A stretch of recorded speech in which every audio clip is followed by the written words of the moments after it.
A couple of weeks ago, we got to experience a tropical storm here in North Texas.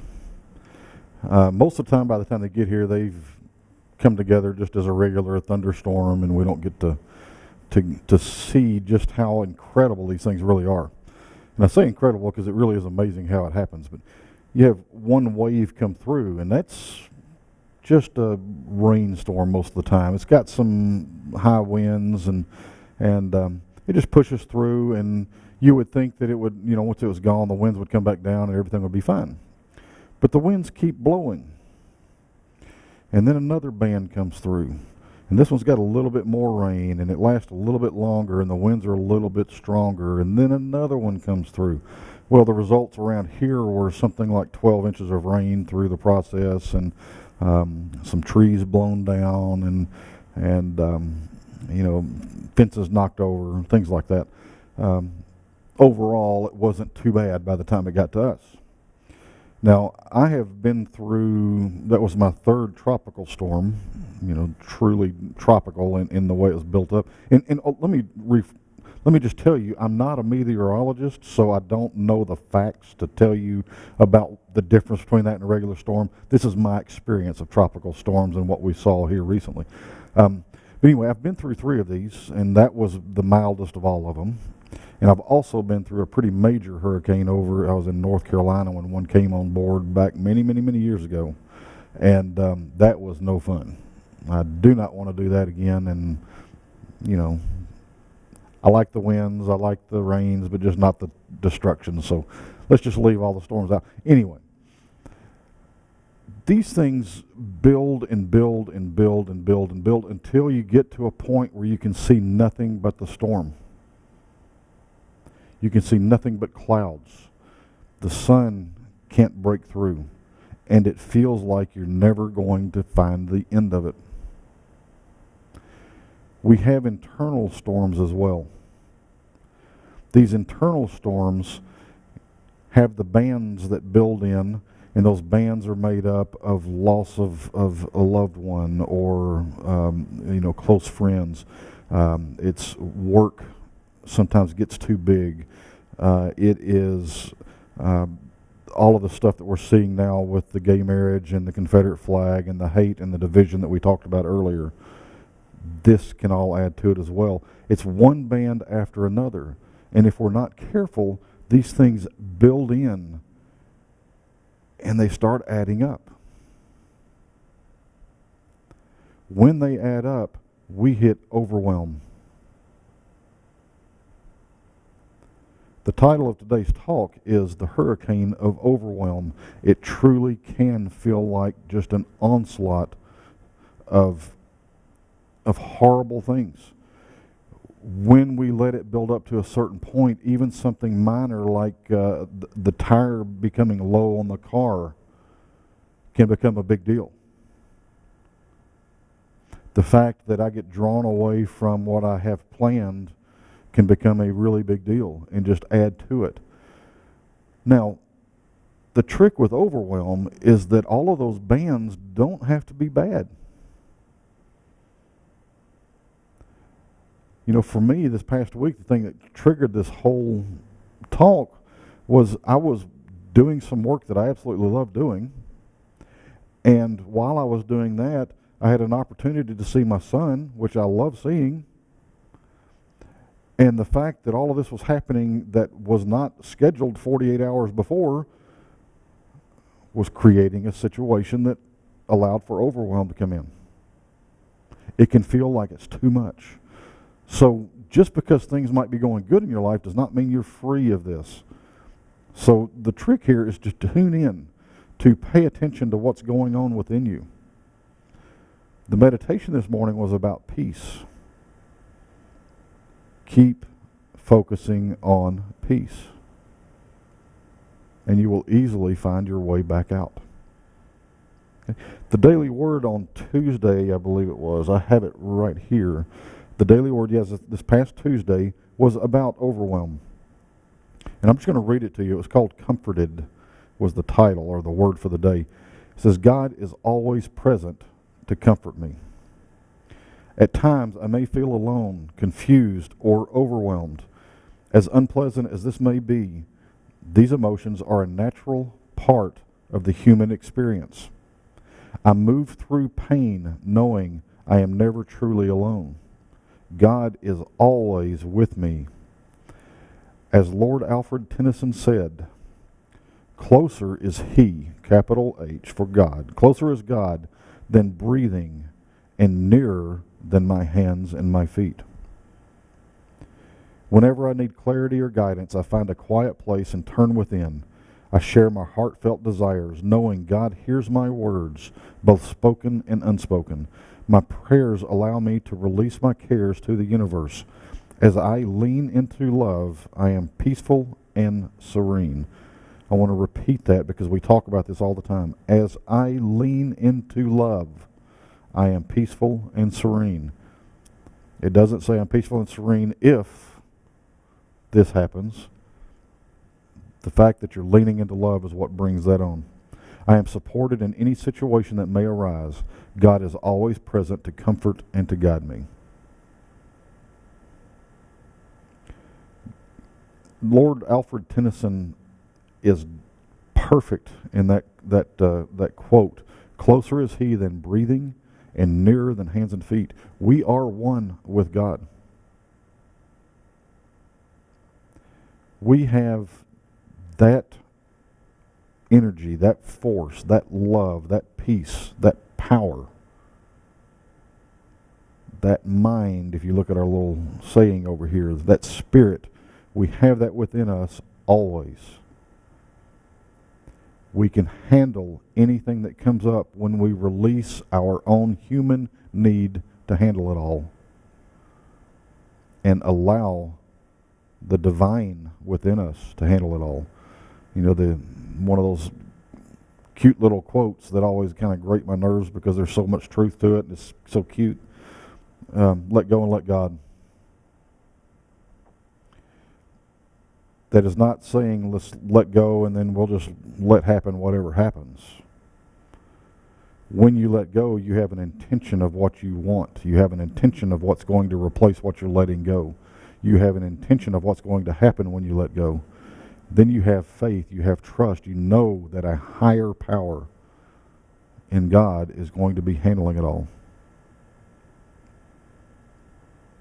Overwhelm can be avoided in most cases. I put that little disclaimer on there in most cases. Overwhelm can be avoided by creating a practice of peace and love. We talk often about meditation and prayer times. And here's a little shameless plug for our community. Beginning soon, and we'll be posting this everywhere, we're going to be doing the Abundance Meditation and Prayer Circle here at the property. So that will be a time that we can come in. That can be part of a practice to help us stay peaceful. When we build a power of peace, the power of love within ourselves, overwhelm has a really hard time breaking through that. We can see these situations as they truly are, and it's as things that we can handle, things that we can go to our higher power and deal with. Nothing is impossible unless we try to do it on our own. And knowing this, just the fact that we know that we have the ability to handle anything when we are focusing and aware of oneness with God, overwhelm has a really hard time blocking that out. So create a practice, whether it be the weekly meeting that we're going to have here, or whether it's something you do every day at home, or whatever it may be, something that builds peace and love and knowing within you, then do it. That helps. I was looking through some of the some quotes to find things to back this up. And I found a quote from, I just had to find where I put it here. I found a quote in the Bible. It was 2 Timothy, and it was a letter written from Paul to Timothy. And Timothy was apparently overwhelmed with the the duties that he had before him in building the church. And the quote is, "For God gave us a spirit not to fear, but of power and love and self-control." We have that already within us. We have a power, we have love, we have self-control within us. So we don't have to let things overrun us. We don't have to let things overwhelm us. We don't have to let the fear turn into that overwhelm. We already have that within us. And we have a beautiful, omnipotent power and partner in it all. We have God. Now, I'm going to butcher this name, but I found another quote, and I know I'm going to butcher it because it's just, I can't say it. Thich Nhat Hanh, I think it's, anyway, it's another beautiful quote. "Letting go gives us freedom, and freedom is the only condition for happiness." So when you feel that overwhelm, let it go. As long as you're holding on tightly, there is no happiness. You know, it's like digging a hole. We dig and we dig and we dig and we dig and we dig and we wonder why we're in a hole. You know, Mark Twain said it beautifully. When you find yourself in a hole, stop digging. Step out of it. We can create practices to help us get out of overwhelm when it does take over. It will sometimes just overrun us. We're human. We can focus on those little issues. And one issue put on top of another issue, put on top of another issue, we can get overwhelmed no matter how strong our practice is. First key is do not judge that. Do not beat yourself up because you got overwhelmed and you've been meditating every morning. Overwhelm can be very simple. It can come because you just run out of time. Like I said, it can be for good things or bad. Anything that costs you an emotional response can add to it, good or bad. Anything that costs you time can add to it. Many, many other things. The trick is, firstly, do not judge. You are human. We are spiritual beings having an incredible human experience. Part of that human experience, overwhelm happens. It can. So, when it does, do not judge. Do not beat yourself up. And then there's some tricks that you can do. First of all, the one that I always go to is the breathing. It's the 3 deep breaths in, hold it, and then release. When you breathe in, do a mindful, focused breath. This isn't just catching your breath after a long run. This isn't just realizing you're looking at a computer screen and you're not breathing properly. You got that. You know, most of the time we just have a real shallow breathing, and we're not breathing to heal. We're breathing to survive. It's been proven over and over again. If we were to take deeper breaths, more mindful breaths, we could actually improve our health. So do that if you're not already doing it. Create a practice around this, especially if you find yourself in overwhelm. Take a real deep breath in and bring in peace. Bring in love, bring in awareness of God. Whatever it is that appeals to you, that resonates with you, bring that in. And when you exhale, just release the tension. And you do it again. Breathing in love, breathing in God, breathing in peace. And release the tension. And you do it a 3rd time. Always a minimum of 3. At the end of that 3rd breath, you will feel a release.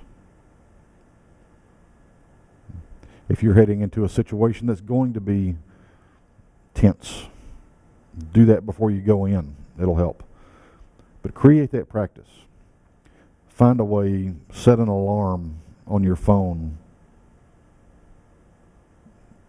Do whatever it takes to find a way to remember to do some deep, mindful, focused breathing.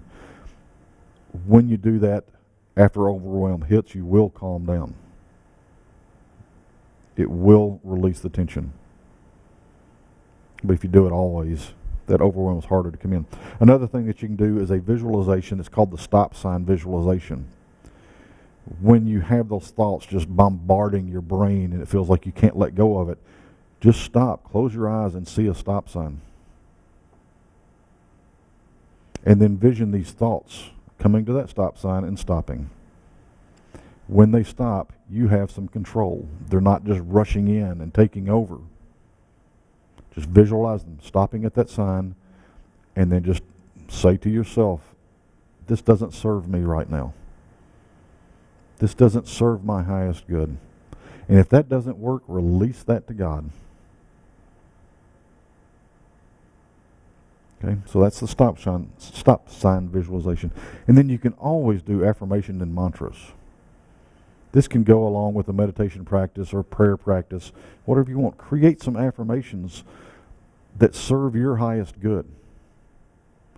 Have those available. Kathy and I have little deals that I haven't pulled mine out in a long time, and I just thought of it, so needless to say, they're going to get pulled out here pretty quick.